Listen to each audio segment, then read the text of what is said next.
It's impossible to imagine a modern, socially active man who does not use cell phones and Wi-Fi. Might that be harmful for male fertility? In my last video, I talked about how the sperm of men who use Wi-Fi tend to not be getting along as swimmingly well, but that was an observational study. We don't really know if Wi-Fi actually damages sperm until you put it to the test. The title kind of gives it all away, but basically, this was the first study to evaluate the direct impact of laptop use on human sperm.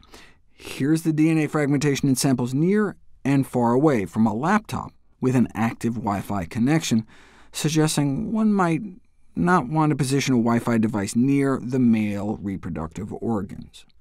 Yeah, Wi-Fi exposure may decrease human sperm motility and increase sperm DNA fragmentation, but the effect is minor. Is having 10% fewer good swimmers really going to make a difference? Fertile men release hundreds of millions.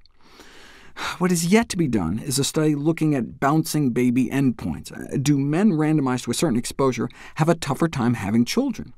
It's actually a harder study to perform than one might think. You can't just have men avoid cell phones and laptops for a day. Yes, we make millions of new sperm a day, but they take months to mature. The sperm with which you conceive today started as a preconceived notion months before. So you can imagine why such a study has yet to be done. You'd have to randomize men to essentially avoid wireless communications completely, or maybe come up with some kind of Faraday cage underwear. Another reason why one may not want to use a laptop computer on your lap is just the heat generated by the laptop itself, Wi-Fi or not, can warm men's scrotums, undermining the whole point of scrotum possession in the first place. This all dates back to a famous series of experiments back in 1968. It was an illuminating study, one might say. Sometimes they'd add a reflector to boost the heat, though the bulb alone was just as effective, but they had to move it closer to the skin. Much simpler, but more likely to result in a Jerry Lee Lewis song. Balls of fire. But now we have nice cool fluorescence, but heated car seats remain a testicular heat stress factor. Saunas aren't a good idea for men trying to conceive. Sperm counts before and after, apparently cutting sperm production in half, and still down 3 months later, but apparent full recovery by 6 months.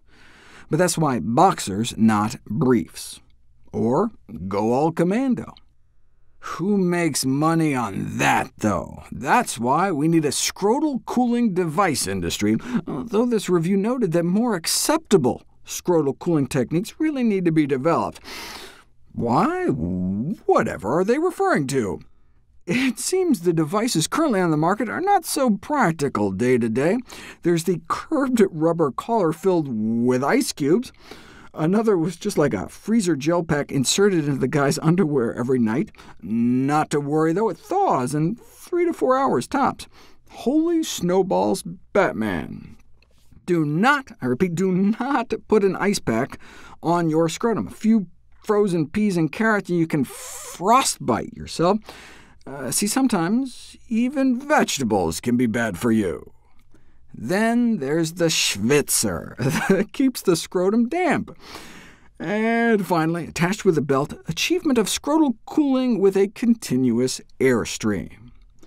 With so many options to choose from, do laptop users really need protection from scrotal hyperthermia? You don't know until you put it to the test. And indeed, an increase in scrotal temperature was found in laptop computer users. Scrotal temperatures up a feverish 5 degrees Fahrenheit. A little scrotal warmth doesn't sound that bad, though. Then I read this case report. A previously healthy 50-year-old scientist typing out a report one evening, sitting comfortably in his favorite chair, laptop in lap, but woke up the next day with blisters, penile and scrotal blisters, that then broke and developed into infected wounds that caused extensive oozing pus. Even third-degree burns have been reported, requiring surgical intervention with skin grafts. The guy drank 12 units of vodka and passed out while watching a film on his lap, and the laptop burned through his leg. The surgeons call for a public education campaign to educate the public against the risks of using a laptop in its most literal sense.